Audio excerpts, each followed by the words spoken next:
আপনি বেরোবে কেন? আমার কি শেষ হয়ে গেছে?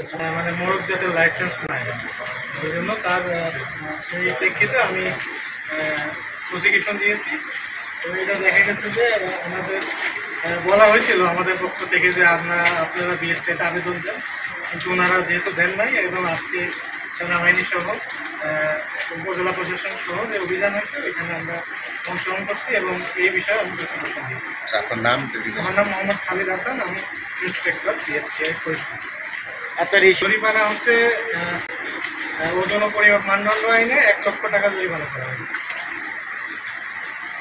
এবং এটা আদায় করা হয়েছে। বলতে ওনারা তো লাইসেন্সের আপনি আসে নাই, এই জন্য মেয়াদ উত্তীর্ণ বিষয়টা এখানে আসে না, এবং আমরা এটা পাই না আর কি। যে প্রোডাকশন ছিল ওইগুলোর লেভেল এখনো সংযুক্ত করে না। লেভেল সংযুক্ত থাকলে এখানে দেখা যেত যে মেয়াদ উত্তীর্ণ আছে কিনা।